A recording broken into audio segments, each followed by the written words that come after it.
Let's get ready to rumble. How was that?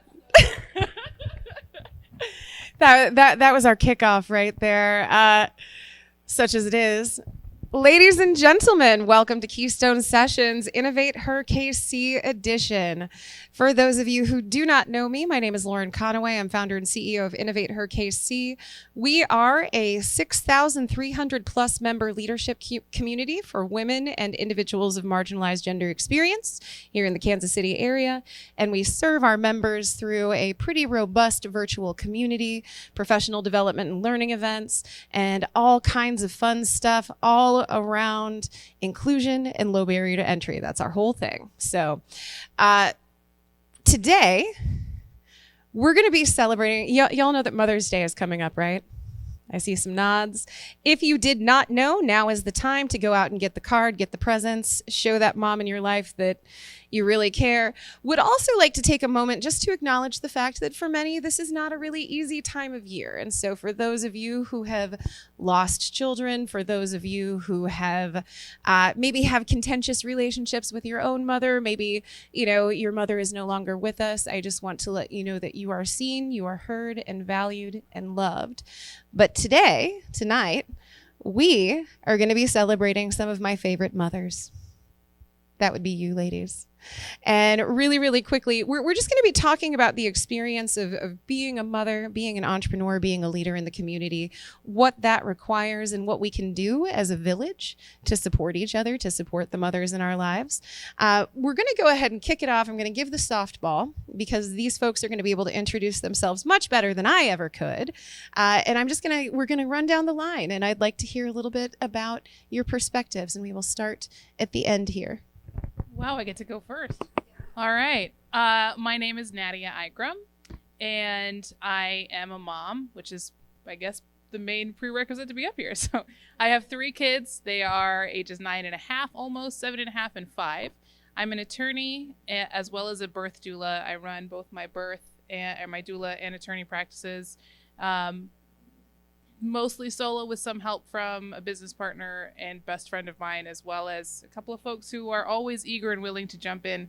My kids do all of the activities, soccer, taekwondo, school, all of it. So that's every single time I call Nadia, and this is like a fairly regular occurrence, I would say. Every time I call her, she's like, I gotta get the kids to soccer. Oh, I gotta check the schedule. You are a very planned mom. For planned sure. Chaos is what it is. Yeah. We're going to call it chaotic good, though. There we go. Yep. There we go. Next. Hello, I am Laura Palacios. I am also a mom, a newer mom. I have a 2.5-year-old. I also have 2 bonus kids who are super dope, an 8-year-old and a 10-year-old. For my livelihood, I have a small business outside of Kansas City. I have a boutique consultancy firm, and I work for a foundation in the content marketing space. So super happy to be here with these amazing dynamic women. This is going to be fun. All right, directly to my right. I was really worried I wasn't going to be able to unmute the mic. That was my biggest concern. Nailed it. I am Alea Martin. So I am a mom of 4. Youngest is right there getting some content for me. Shout out to her. My youngest is 9. My oldest is 17. She's actually graduating high school this week and headed to Howard in DC. So incredibly proud of her. I usually say brace yourself before I have 4 kids because it's, shocking, I know. So it's usually easier to explain my little journey rather than just say what I do. So I was a financial analyst by trade with a big bank, then kind of went into personal finance, went into teaching kids financial literacy, and launched a financial literacy business around that. And now I run a consultancy and am the CFO of a tech startup. So got a few clients in the finance space, but my main job right now, I'm the CFOO of Foresight, which is a tech startup in KC.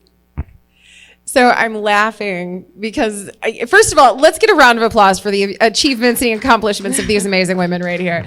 But I'm laughing because y'all are so busy. I mean, every single one of you. And I think to me, and I want to be very, very clear, I don't have kids. I love kids. I am the best aunt that your kids are ever going to meet, but that is not my journey. And so I am always so impressed by mothers and their ability to manage time, to project manage, to prioritize, all of those beautiful things that I am terrible at because I have zero executive function, none whatsoever.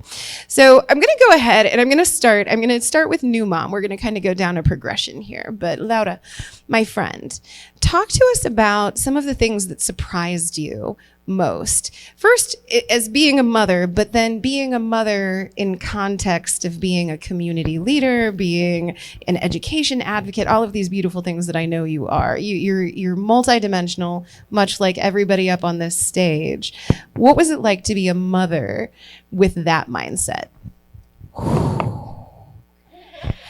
How much time do we have? All right. So what surprised me? Breastfeeding is a full-time job.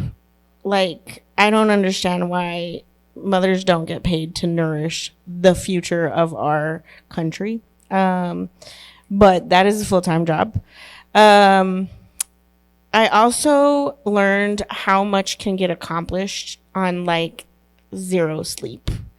Because these little human beings have to eat every 2 hours and someone has to feed them. So you go from like having a plush, maybe 8 hours of sleep to like solid 2-hour naps in a context of 6 hours maybe. So that did open up space, though, to do a lot of research and a lot of project managing and a lot of things that I did not know I would even absolutely love after becoming a mother. I will say there's a moment.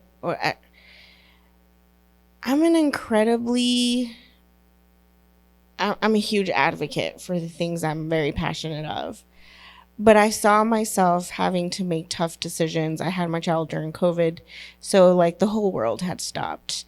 And so the win of that was I had a little extra time with my child than I think mothers that maybe won't ever have to experience, hopefully COVID pandemic won't. But I had to come up with, who am I as an advocate, while having the lens of, wow, this little human being needs that advocacy 10 times more because of the future that they're walking into.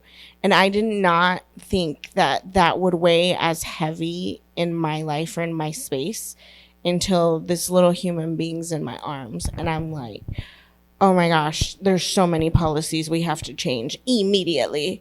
So that was a big wow. Yeah.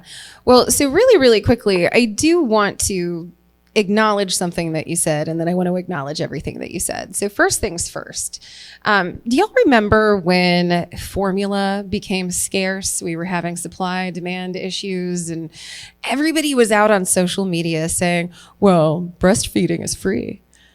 No, it's not.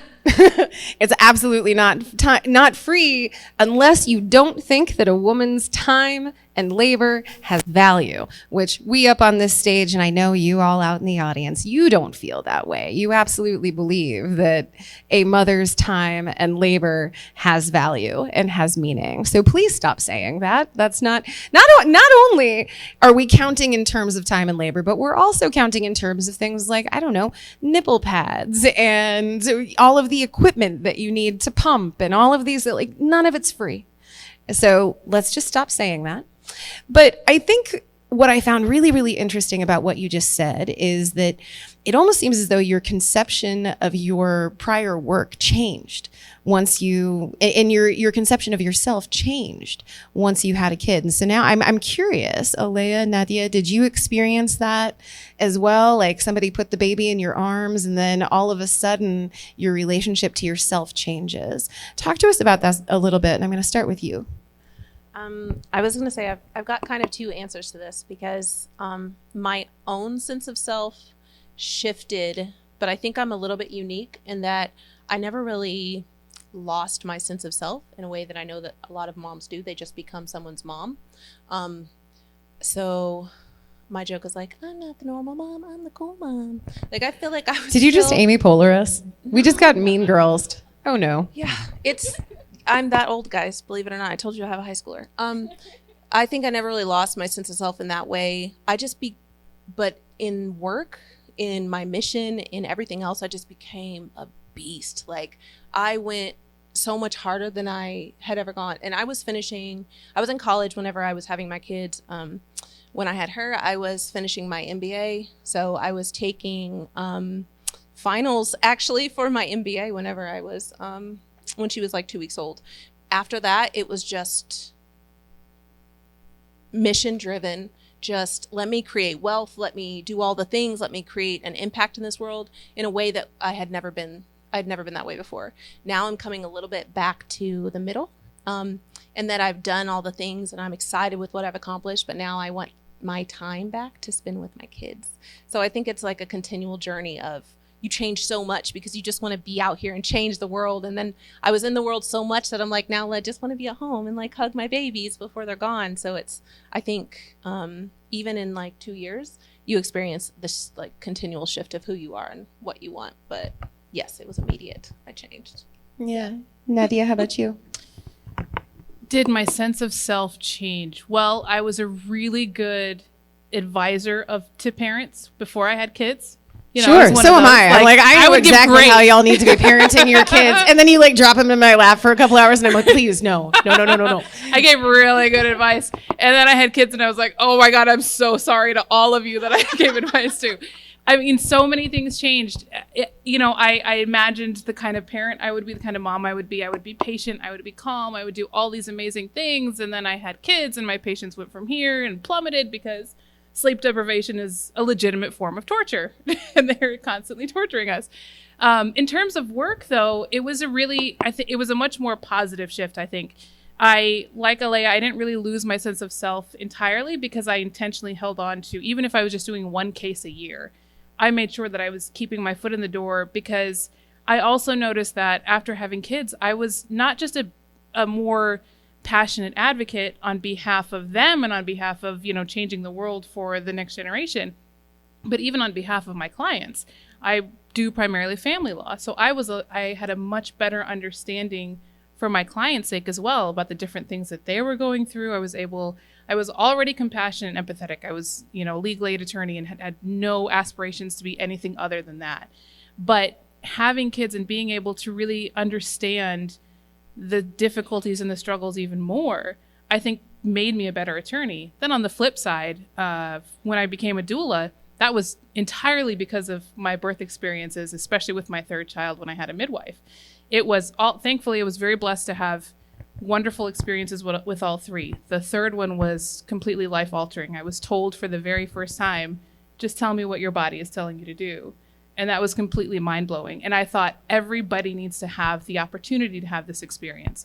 And so that was really what, having that experience myself not only pushed me into the doula world, but then I think as well, there are amazing doulas with and without kids, but also having experienced, gone through labor 3 times and going through all of that, I was able to really connect with my clients, I think on a very, on a deeper level. And also to make sure that I really wanted them to have the experiences that I had. So it definitely changed not just, who I thought I was going to be, but it changed me as an advocate. And then it created this opportunity to become a doula that I had never imagined. I never once thought, before law school, through working in legal aid, never had a thought, even until I had my third kid, didn't think I want to be a doula. That never crossed my mind. I'm not great with, touching people in bodily fluids. And then it completely shifted for me. And it was really unexpected, but also really incredible at the same time. So that piece of the conversation is kind of funny because you and I have actually had the conversation where it's like, so attorney and doula, those are two very, very different things. And I think we at one point established that the through line was helping people. You help people. I don't know. That was the through line, but you have a very diverse array of experience professionally. Now, I do actually want to ask you, I told myself I was going to ask you this up on stage because I'm very, very curious, but talk to us about the experience of ushering new life into the world when it's not new life coming out of your own body. So when I had my kids, my sister-in-law was my kind of unofficial doula, and I used to make fun of her because she would leave one of my births and then go get pregnant. And I'm like, why would seeing me in labor make you want to have babies? And there's something about the magic of it that I mean, I'm done having kids. I'm very, very happy with the 3 that I have. But even still, when I'm in a birth, I'm like, oh, I kind of want to do that again. But the beauty of it, though, is it's that moment when the parents become parents. And it could be their first child. It could be their 5th child. It doesn't matter. But that moment when the baby is born and everything changes in the room, all that, anxiety and fear and stress and pain just melts away. And it is one of the most beautiful moments, if not the most beautiful moment I have ever experienced. Honestly, probably even more so than my own births because I got to stand and watch it happen. And it's even with the heartache there, it hasn't always been easy. There's definitely trauma involved. I've certainly experienced loss with clients, but it's still, my attorney side works with helping people through divorces and custody battles. And then the doula side is the opposite end of it, where I get to help people bring their children into the world and watch that transition. And it's magic. You realize that it's taking everything I have in me not to start saying circle of life. Like that's where my head went. That's my life. No, that's really cool. So I want to talk a little bit about the challenges. The reason that I wanted to have this conversation today is that, I am fortunate and blessed to steward a community that focuses on women plus leaders. And I think we all know that a lot of women, a lot of mothers, a lot of parents tend to be the primary caregivers. The data shows time and time again that there's a lot of mental load associated with being a parent, but in particular a mother. And I want to talk to you a little bit about that. I know all 3 of you to have wonderful supportive partners. I've met all of them. I love them. But talk to us about that experience, because all of a sudden you have this being that you were entrusted to keep alive, which I'm sure is its own form of special stress. But not only that, you're building businesses and you're building, advocacy channels, and you're doing the work that you do on top of this motherhood thing. Talk to us about the experience and the challenges that you've come across in your own lives. And Lauda, you look like you have a response like all primed and ready. So I'm going to start with you, but talk to us a little bit about that. Set the stage for us. I just want to start with, I am my husband's biggest fan. He is adored and super loved. Just going to put that on the table. Now that that's on the table, y'all, let's get real. So I should say, I never knew I was going to have kids because the doctor told me 10 years ago I wasn't. And I was super cool with that. Like, I'm a dope super mom. I'm good with that. And then, I found out at 28 weeks, which if you know anything about, the birthing system, 28 weeks is too late to make any kind of decisions that are legal in this country. So you're having a baby. Congratulations. So what I have learned is that, shout out to Start at Zero and parent teacher PLTI, all these parent organizations. I signed up for all the classes because I was I don't feel like I need it necessarily, but maybe there's some hot tips that I can share with my husband. And he's a pro because he's had 2 kids before, so he shouldn't need any hot tips. But let me tell you, the hot tips were needed. And to this day, there are points that we have 2 different parenting styles, period. And that's just, marriage and partnership and all these great things. And negotiating, because we are both very firm in our beliefs, negotiating to a happy middle requires data and research and points of views and hours of therapy for both parties. But it gets to a place where I'm really proud of the intentionality that we have. That being said, who is scheduling her doctor appointments? Who is worrying about what little activities she has as a toddler, mind you, because they do have movie nights? Like, who's worried about these things? These are things that, who's worried about, like, what is she going to eat a nutritious dinner, and like making sure she makes bedtime and making sure that she wakes up and she has enough sleep in her body and like all these little things. Mind you, I have a full-time job. That I have an employer that I have to like make deliverables happen. And I have a consultancy that I'm building and, structuring around. Pre-baby consultancy was like fly. Like it was like butter. All the things, all the clients, like yes, no, da-da-da, great. Pro-baby, it's like, okay, wait. If I sign up for this client, then that means you need to do these things. But even if I put it on your calendar, you cannot book something over that thing because we made an agreement. And so those are the real life kind of applicable things that I never thought I would have to sit down and manage through with my best friend. That we to this day still have to kind of learn and grow and manage through in ways that I think neither of us were ready for, but we're somehow, it's as clear as mud, y'all. It's as clear as mud. Well, and Nadia, I'm going to come to you next, because if I remember correctly, when I called to ask you about this, I literally got to listen to that negotiation process while you were trying to figure out if you could do this or not. So how do you feel about that balance and that load and, working with your partner to parent? Yeah, I mean, that's absolutely right. I turned to my husband and I said, so you can take the kids on Wednesday, right? Because I've got a speaking gig. And he goes, okay. So it worked out really well. But I kind of think of it like this. Can I do all of it on my own? Sure.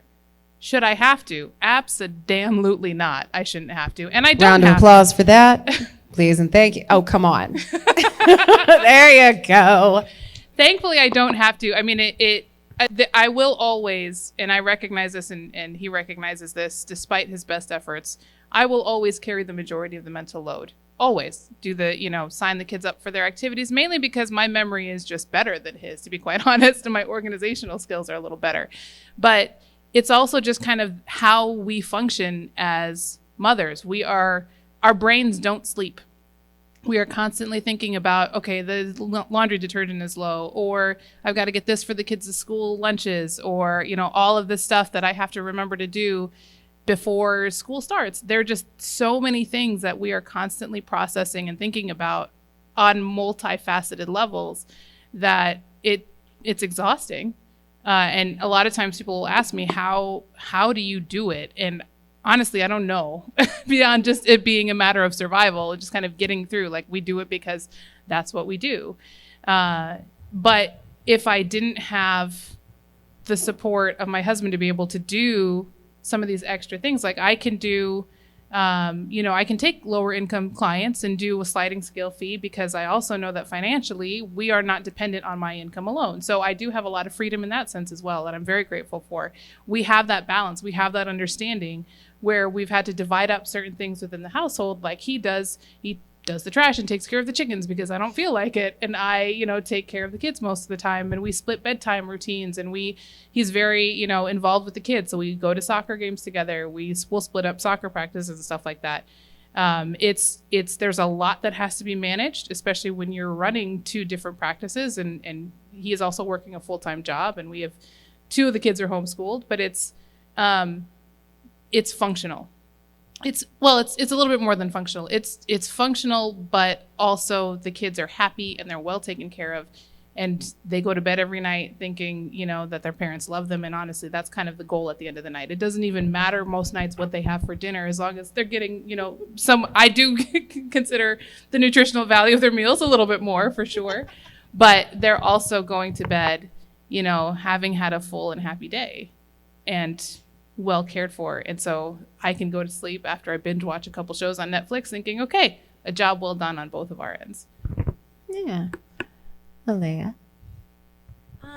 Okay. Well, I'll answer this from maybe a little bit differently. So I was divorced for a very long time, single mom for a very long time, working multiple jobs to kind of keep my kids taken care of.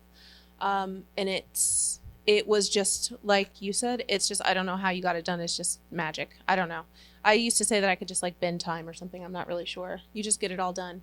I'm lucky enough now that I don't have to do it by myself. I have an amazing partner. My kids have a bonus mom. So a little different in my house. I still think that I, carry, it's a lot. We are both very, very busy professionals. So we have the same thing. We try to split it as evenly as possible. But I came to grips a long time ago with the fact that work-life balance is just bullshit. It doesn't exist. If you're doing all these things, you're going to be doing some of them badly. There is no way. And people can sit up here and they're like makeup in their heels and pretend that they're doing everything great. They're not. They're not. They're exhausted. They're crying in the bathroom. They're not there for some kids' games. They're not there for some client calls. Like, I just forgot. Like, what do you want? I forgot. Like, it just is what it is. You are doing some things not at the capacity that you would love to be doing them at, but you just do your best. So for me, I got through that all by being very honest and upfront with my kids. They're older, and just saying, this is what I have today. This is why this is important. We're going to make up this time here, or maybe like I can't be at a game, but somebody else can be, and then we will make up the time here. And so, for me, my experience of trying to balance is just that you do the best you can to show up in the best way that you can for everybody in your life, including your partner. And that just has to be what it is. And you have to give yourself grace in that, because there's only so much you can do. And it's not worth it to make yourself feel like a bad parent for trying to give your kids everything and be everything to everyone. You do what you can. Well, and what's fascinating to me is all 3 of you, each in your own way, kind of touched on that negotiation piece. Like, it feels like motherhood, parenthood, constant negotiation, figuring out what can work, what doesn't work, and what that means in the scope of the whole. So that's really interesting. So you actually gave me a really beautiful segue into my next question, but I want to talk about that concept of having it all. We see time and time again, like there's that bias in the media where, you'll see like a female politician running for office, and all of a sudden you have reporters asking like, well, how are you going to balance motherhood? And you don't see that question being asked of the male counterparts out there. How are you going to balance it? How are you going to have it all? I really want to know though, do you believe that mothers, business, professional women, do you believe that you can have it all? And I'm looking at everybody. I'm getting some deer in the headlight looks. That's fun. It'll be brief.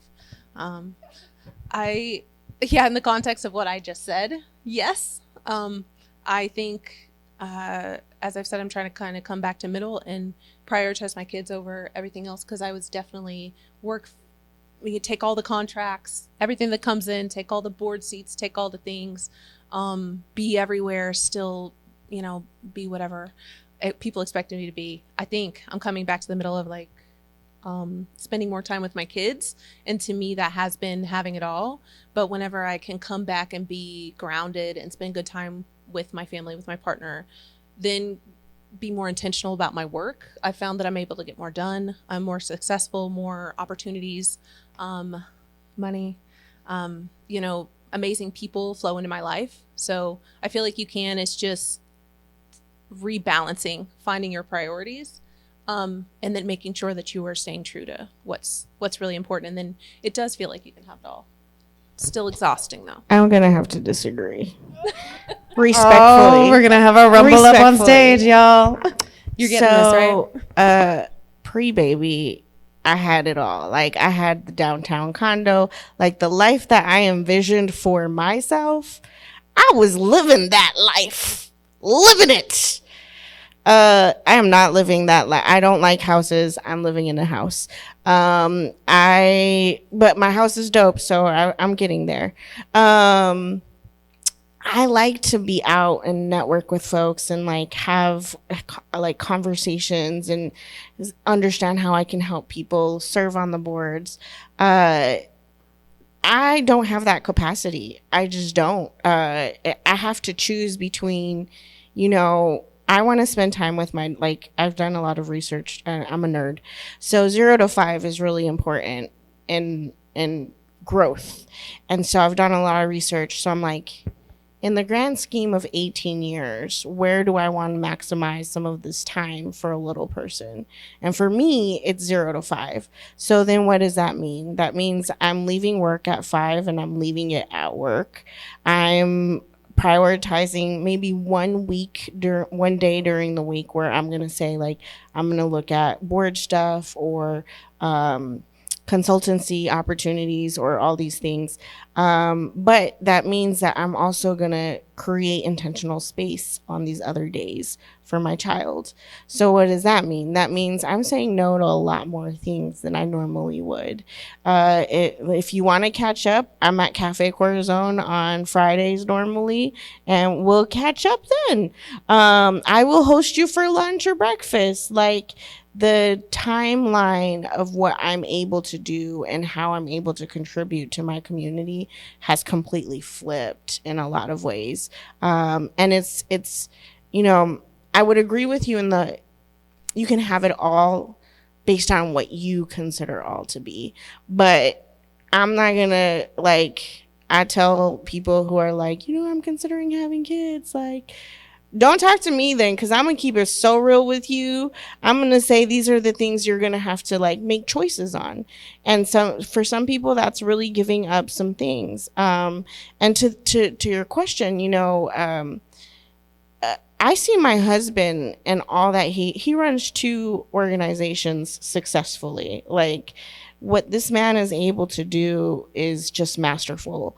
I see the amount of time he spends in the community, and y'all can't tell me that he hasn't sacrificed something along the way. And so, does he have it all? I don't know. I don't know how he would answer this. I'm going to ask him when I go home. But I would be surprised if I heard yes, because I think that there's just, the reality is you're making choices for what's important in that time slot in your life.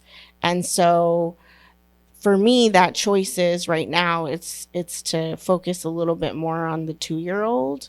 And she's 5 is right around the corner. I'm not let's keep it real too. I'll be doing some more things when she turns 5. Calm me up. But for right now, I do not have it all.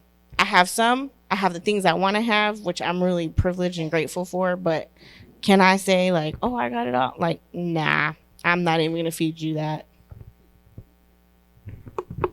I feel like you started with some of the easier questions and then you threw this one at us, and I'm like, You're going to get really excited about my next one. Oh, fun. So can you have it all? I think I agree and I agree with both of you, but also You're I such feel a diplomat. I know. It's how I was raised. It's the attorney in her. I think you can, I have a little bit of a lot of things. It's not all of the things that I want, and it's not the amount of the things that I want of the things that I have, if that makes sense. I think you can have, I think to a certain extent it is a matter of perspective. You can have as much of what you want when you know what it is that you want, right? If you know that you want these 5 things at this particular stage in life, because it does change. What I wanted, in law school is very different than what I want now. If you know what those few things are, you can strive to achieve it. But the biggest caveat, though, is you also have to have that perspective that idea of what you want, but also time, opportunity, and resources. And it's really hard to find those things when you're running your own businesses, because you've got a lot more cost involved, both in terms of, hard costs and opportunity costs. You've got a lot less time when you have kids, because no matter what, a lot of your time. They always have to eat. They all, and wear clean They just clothes. never stop. I have to keep doing their laundry. I'm like, why do you guys have to wear clothes all the time and eat constantly and then get that food on the clothes and then I got to wash more clothes? So, but if you're working, trying to manage all of the things, you lose your time and opportunity. If your businesses or your financial situation is not what you want it to be, you don't have the resources to have all the things that you want to be able. I would love to just go out for coffee with a friend every single day. I don't have the time or opportunity. I have the opportunities. I don't have the time and the resources. So I really do think that, even if you ignore society, because society will constantly, as working moms, as full-time workers, it doesn't matter what position we're in as women, society will always try to pigeonhole us and say, you're doing this, but why aren't you also doing that? You're working full time, but why aren't you spending time with your kids? You're spending time with your kids, but why aren't you also contributing to the finances? You're doing all these things, but you also have to fit in self-care. You're doing self-care, but shouldn't you be doing something more useful? Like, no matter what, society is going to keep pushing these things that trick us into thinking we can't have it all. But if we have the perspective and the time and the opportunity and resources, it's possible. It's just almost impossible to have all of those things line up at the same time. Right.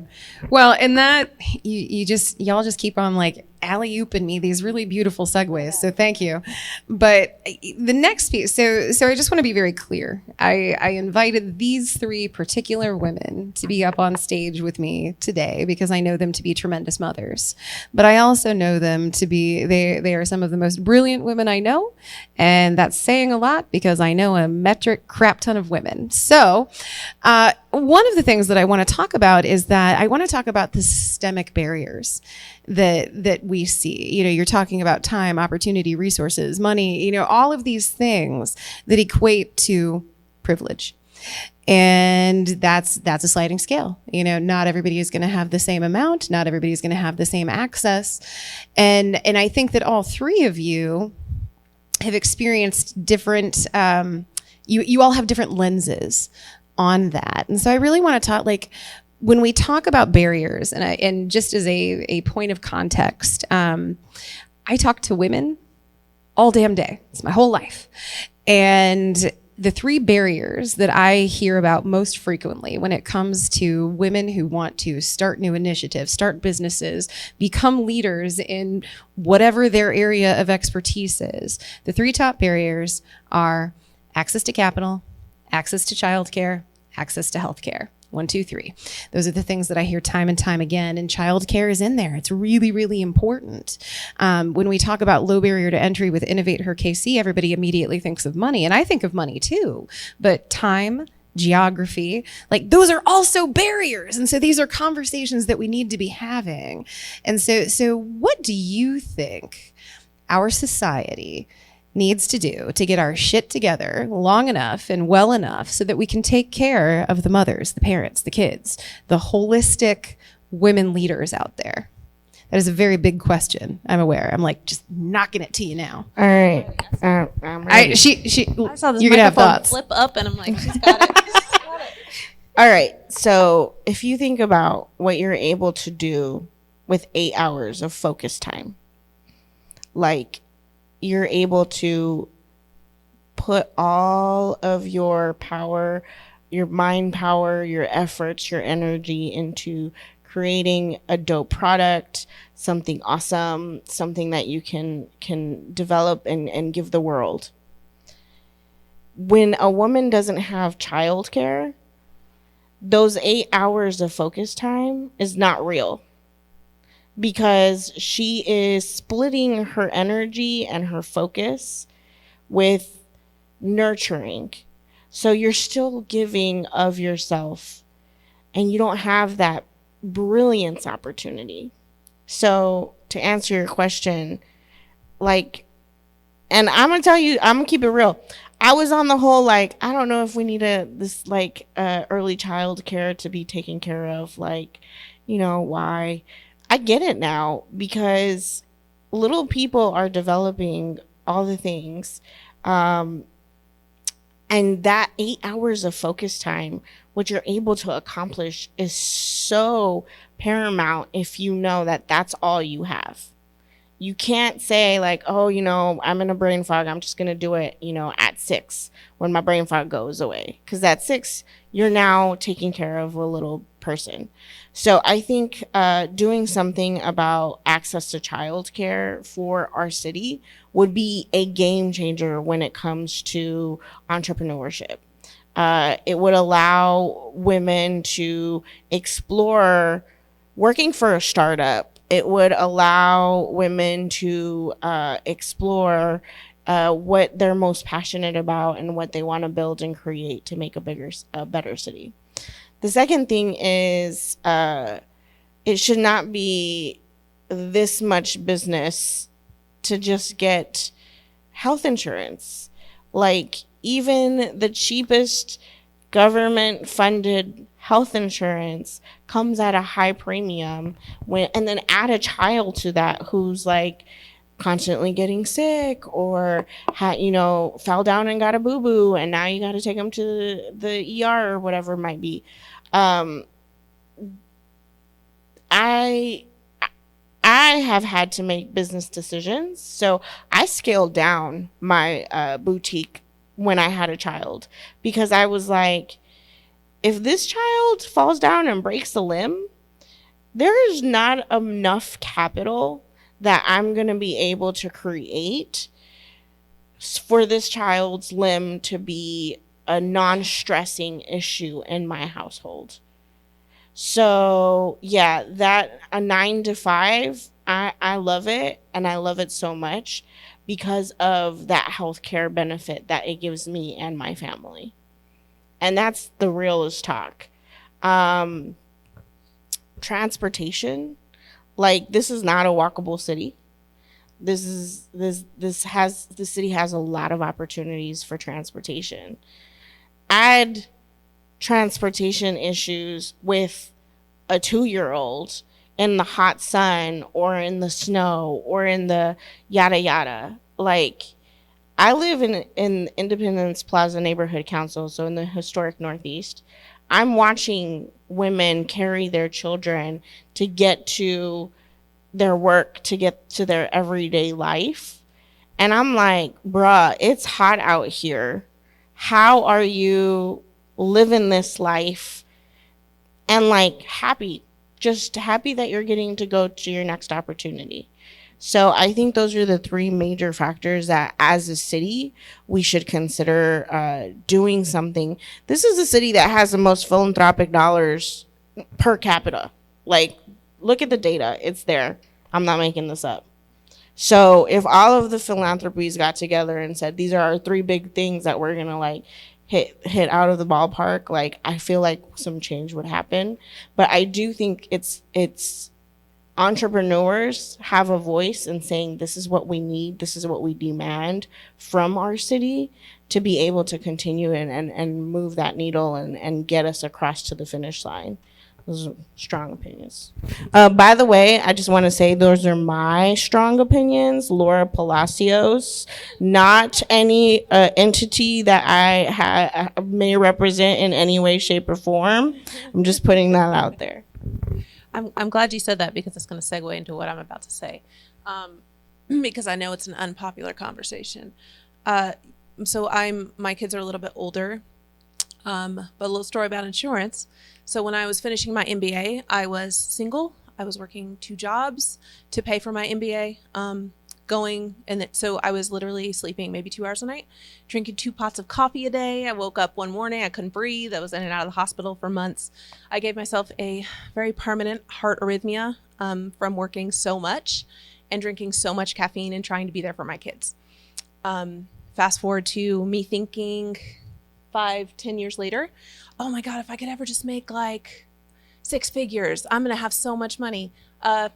Just kidding, because I have to now pay for private health insurance with a heart arrhythmia and 4 kids.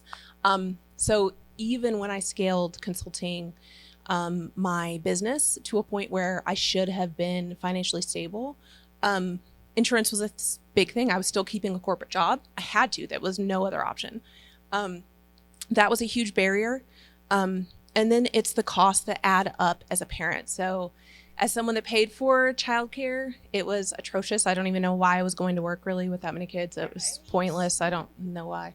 Essentially, I do know a lot of parents who are essentially working to pay for childcare. That was it. Like It's- that yeah. is that second form of income, Yeah. and that is just, it's a heartbreaker. Yeah, it's like an even sum game. How are you going to get ahead? And then Midtown Kansas City. I know Kansas City schools, y'all get it all the time. I know you're sick of it. I'm sure that you have some things to say about that.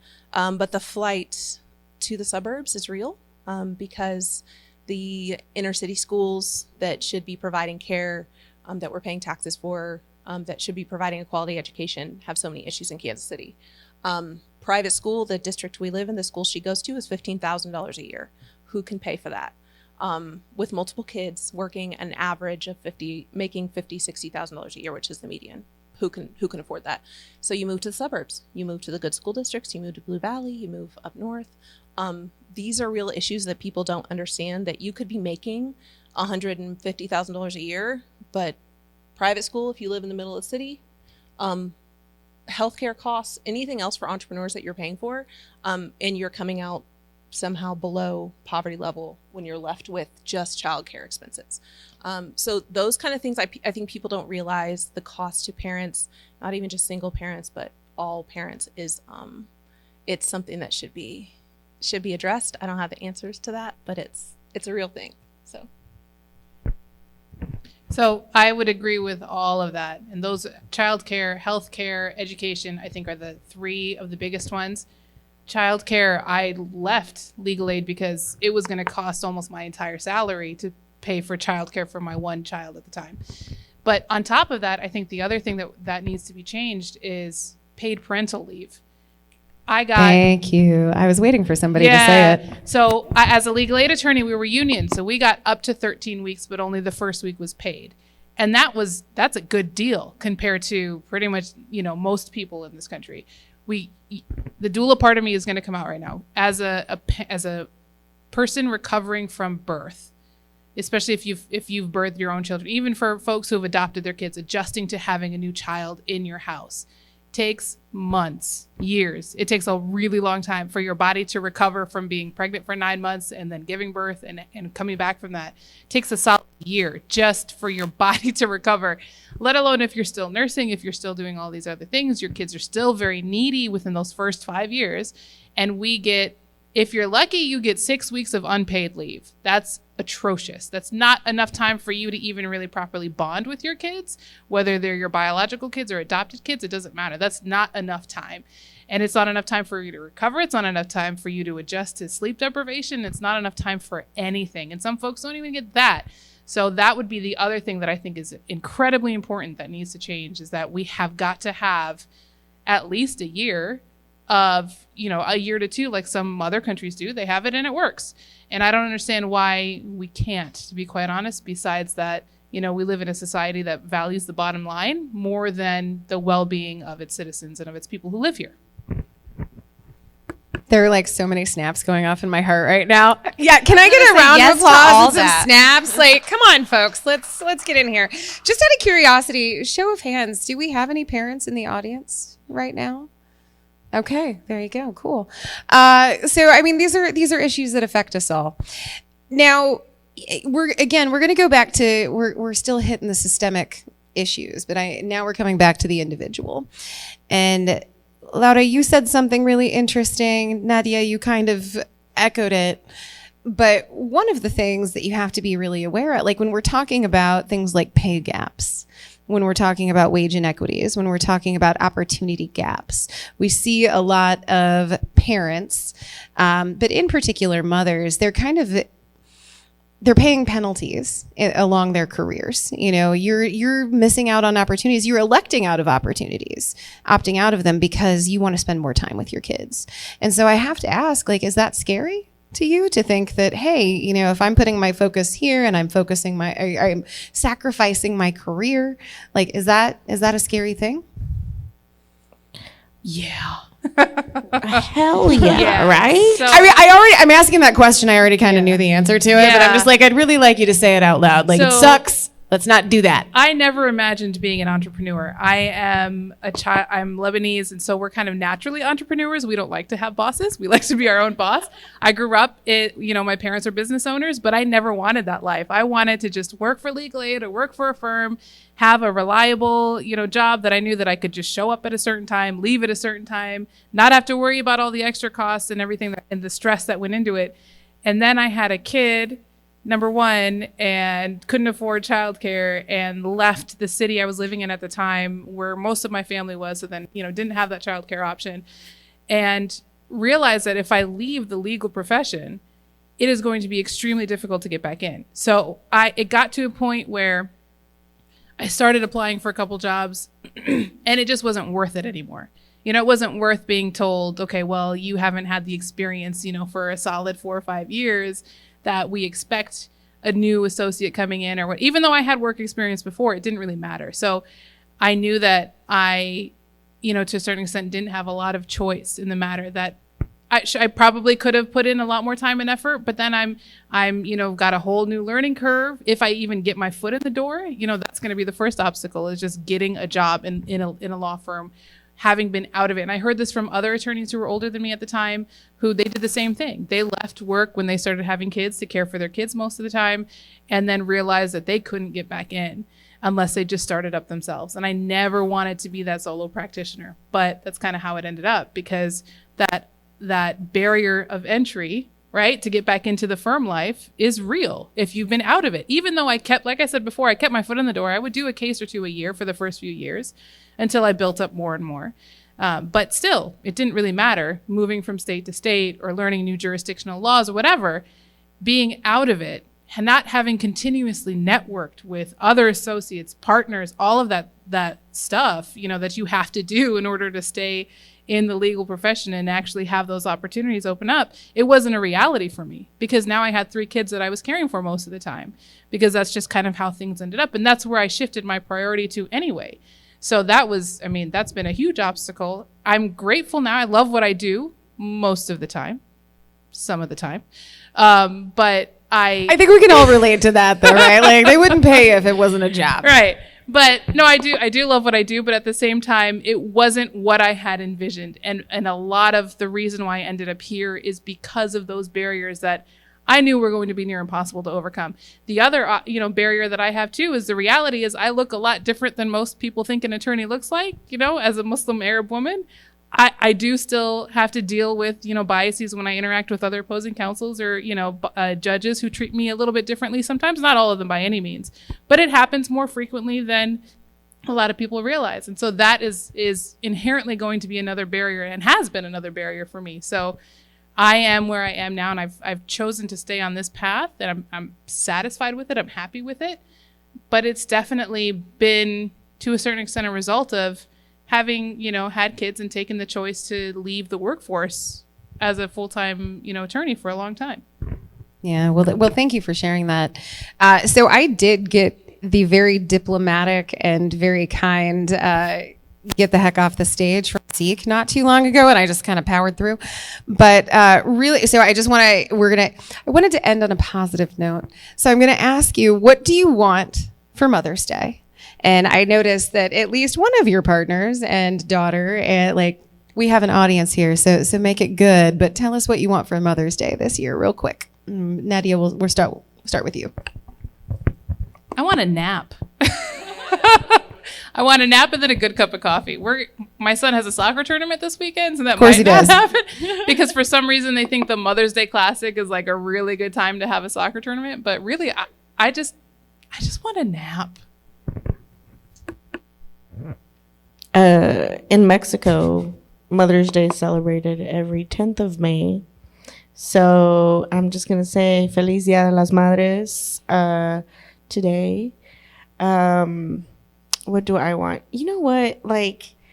I live in this life where I think I want things, and then I set up myself for disappointment. So I'm just going to want a surprise. Which you won't. Okay. Well, my answer, it's either lavish gifts, obviously, or just the ability to be in control of my own time for an entire day. Like, no one asked me to do anything, be anywhere at all for one day. And that's the best gift you can give any mom, by the way. Please, just Well, don't ask them I for fully anything. support that. And I know you've got a little one out in the audience who's going to be happy to bring that to you. Friends, I'm going to need y'all to shake the roof off. I want something much more impressive than what we've seen up till now, but I would like to get a really huge round of applause, whoops, yells for these amazing ladies right here. Come on, let's do it. Woo! That was lovely. Well done, y'all. And thank you all so much for taking the time to just chat with us about some really pressing issues. Happy Mother's Day, everybody.